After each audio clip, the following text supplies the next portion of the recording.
Janshakti news, जनतेसाठी जनतेसोबत। सोलापूरकरांनो, आनंद, उत्साह आणि धमाल घेऊन आली आहे मनोरंजन नगरी। लहान मुलांसाठी खास ऑफर, अवघ्या 100 रुपयात तब्बल 5 सुपरहिट गेम्स, वॉटर बोट, मिकी माउस, ट्रेन, जंपिंग जपांग आणि ड्रॅगन राईड। याशिवाय कमी दरात मोठ्या मुलांसाठी थरारक ब्रेक डान्स राईड दररोज संध्याकाळी 4 ते रात्री 10 वाजेपर्यंत सुरू। मग वाट कसली पाहताय? आजच या आणि धमाल मनोरंजनाचा मनसोक्त आनंद घ्या। मनोरंजन नगरी, होम मैदान, पासपोर्ट कार्यालयासमोर, सोलापूर। संपर्क 9096521330। महानगरपालिकेचे दरवर्षी कोट्यवधी रुपयांचे अर्थसंकल्प मंजूर होतात, विकास कामांच्या घोषणा केल्या जातात, मात्र नागरिकांना आजही ड्रेनेज, रस्ते आणि स्वच्छतेसारख्या मूलभूत समस्यांशी झुंज द्यावी लागते। पाथरूड चौक ते खड्डा परिसरात ड्रेनेज तुंबल्याने सांडपाण्याचे पाट रस्त्यावरून वाहत आहेत।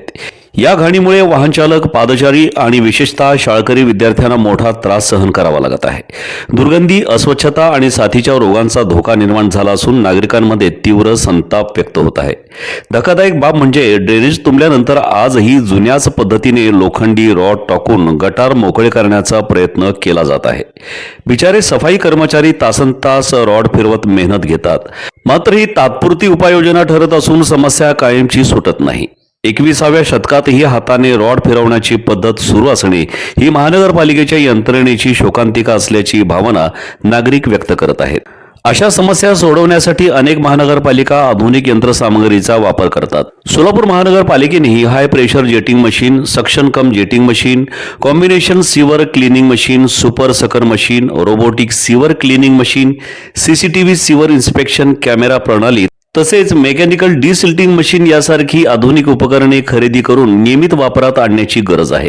या यंत्रसामग्रीमुळे ड्रेनेजमधील अडथळे जलद दूर होतात, गाळ काढणे सुलभ होते, समस्या अचूक ठिकाणी शोधता येते आणि सर्वात महत्त्वाचं म्हणजे सफाई कर्मचाऱ्यांचे आरोग्य आणि जीव सुरक्षित राहण्यास मदत होते। प्रश्न असा आहे की शहरातील लोकप्रतिनिधी नेमके करत तरी काय आहेत? संबंधित नगरसेवकांनी या भागाकडे पाठ फिरवली आहे का? महानगरपालिका आयुक्त आणि प्रशासनाचे या गंभीर समस्येकडे लक्ष नाही का? नागरिकांनी भरलेल्या कराच्या पैशातून जर मूलभूत सुविधा देखील मिळत नसतील तर कोट्यवधी रुपयांचा विकास निधी नेमका खर्च कुठे होतो, असा संतप्त सवाल परिसरातील नागरिक उपस्थित करत आहेत। नागरिकांची मागणी स्पष्ट आहे, पाथरूड चौक ते खड्डा परिसरातील ड्रेनेजची तातडीने कायमस्वरूपी दुरुस्ती करावी, आधुनिक यंत्रसामग्रीची खरेदी करून सर्व प्रभागांमध्ये ती उपलब्ध करून द्यावी आणि वारंवार उद्भवणाऱ्या ड्रेनेज समस्येवर कायमस्वरूपी तोडगा काढावा, अन्यथा नागरिकांच्या रोषाला सामोरे जाण्याची वेळ प्रशासनावर येऊ शकते।